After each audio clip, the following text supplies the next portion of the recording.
Bien chicos, empecemos con la clase. No te olvides, el tema número 6 para primero y secundaria es cambios de estado de la materia.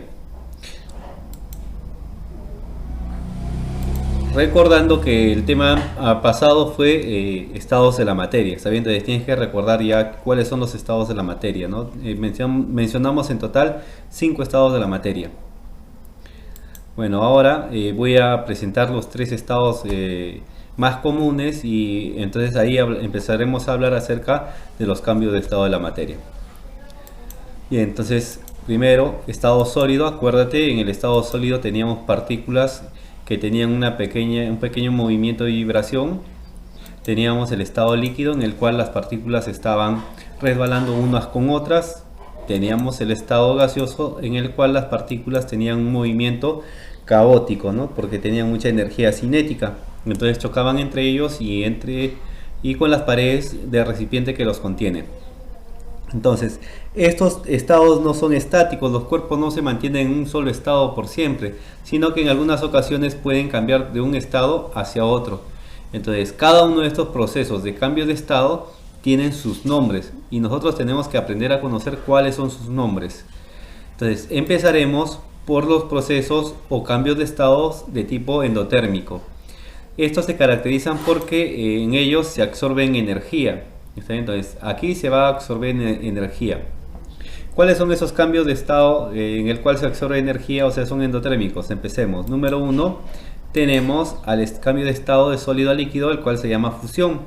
Entonces, por ejemplo, el hielo, si tú lo conviertes al estado líquido, tienes que agregarle energía en forma de calor. Entonces, es un cambio de estado endotérmico. También tenemos a la gasificación, que es el cambio de estado de líquido a gaseoso, pero eso siempre y cuando el cuerpo en estado gaseoso sea un gas, porque si se trata de un vapor, entonces lo llamaremos vaporización. Entonces recuerda que hay vapores y gases, ¿no? ¿Cuál es la diferencia? Los gases, para mantenerse en el estado gaseoso, lo pueden hacer a temperatura ambiente. En cambio, los vapores necesitan temperaturas muy altas para mantenerse en estado gaseoso. Por ejemplo, el vapor de agua necesita mucho calor para que se mantenga en ese estado. Si se enfría, entonces a temperatura ambiente se convertirá al estado líquido. En cambio, los gases, como el gas propano que está en tu balón de gas de tu cocina, entonces él a temperatura ambiente sigue siendo un gas. Otro ejemplo es el paso de estado sólido a estado gaseoso, el cual se llama sublimación directa. Un ejemplo de sublimación directa sería el que realiza pues el hielo seco, ¿no? El hielo seco, que es el dióxido de carbono en estado sólido, se convierte al estado gaseoso directamente. Entonces eso es sublimación directa. El hielo seco se sublima. Ahora mencionaremos a los procesos o cambios de estado de tipo exotérmicos. En ellos se libera energía en forma de calor. Entonces mencionamos el primero, que viene a ser la licuación, que es el cambio de estado de gaseoso a líquido. Entonces, licuación se va a mencionar cuando se trate de gases y condensación cuando se trate de vapores. Y ahora tenemos a la solidificación, que es el cambio de estado de líquido a sólido, ¿no? Por ejemplo, el agua que colocas en un recipiente y lo colocas en la hielera, se convierte al estado sólido. Para que esto suceda, pues tiene que haber liberación de calor, ¿no? Entonces el líquido que tiene una cierta temperatura, esta temperatura va a ser absorbida por el refrigerante, ¿no? Y entonces se va a convertir al estado sólido.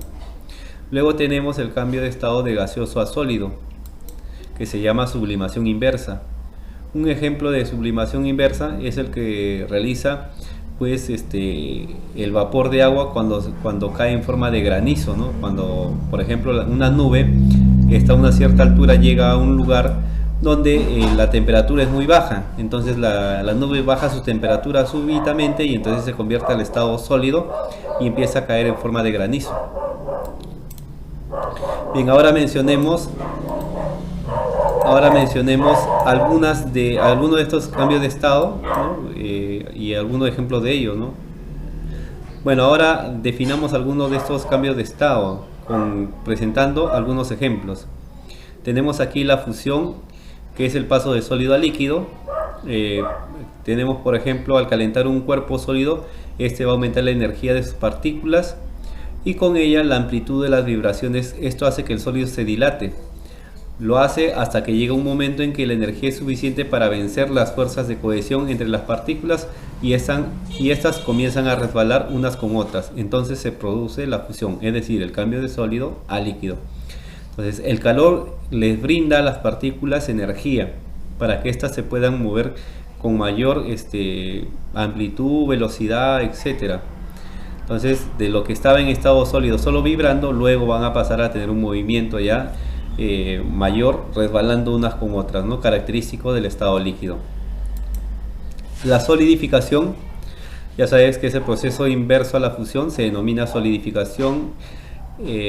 Es el paso de líquido a sólido, y para conseguirlo hay que disminuir la temperatura del cuerpo. Por ejemplo, en este caso tenemos el agua líquida y el agua sólida, ¿no? El hielo. Entonces al agua líquida la tienes que enfriar, le tienes que absorber calor para que se convierta al estado sólido. Ahora tenemos la vaporización. La vaporización es el paso de estado líquido al estado gaseoso. Y hay tres formas de vaporización. Mira, te voy a presentar las tres formas. Acá tenemos a la evaporación, ¿ya? Que viene a ser una de las formas de vaporización. Este término de evaporación lo voy a utilizar cuando, mira, ¿qué es lo que sucede? El cambio de estado de líquido a gaseoso sucede a temperatura ambiente, solamente sucede en la superficie del líquido y además sucede muy lentamente. ¿Ya? Entonces, por ejemplo, agarras tu ropa que has lavado y lo subes arriba al último piso a tenderlo. Entonces ese líquido, el agua que contiene tu ropa, empieza a evaporarse, ¿no? Poco a poco se empieza a evaporar lentamente. Entonces aquí utilizamos el término evaporación. Ahora tenemos la ebullición. Mira, acá tenemos una olla que contiene agua, el cual está puesto al fuego, y entonces este empieza a ebullir a los 100 grados Celsius. Entonces este tipo de vaporización, que se llama ebullición, sucede a temperaturas altas. Además sucede en todo el líquido, por eso que esas burbujas que están ahí apareciendo en el líquido no es aire que está saliendo del líquido, sino que es el mismo líquido, o sea, el agua, que se ha convertido en estado gaseoso en la parte de abajo y ahora está saliendo en forma de burbuja. Además decimos que la ebullición sucede violentamente, ¿no? Y eso lo podemos ver nada más en la imagen. Y por último, la volatización, el cual sucede solamente en algunos líquidos específicos, como por ejemplo la acetona, el cloroformo, el thinner.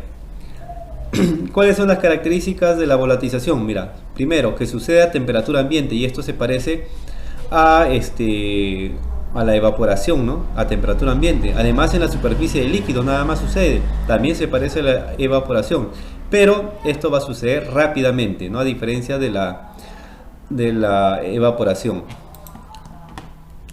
Ahora tenemos a la condensación. El proceso de condensación, ¿ya?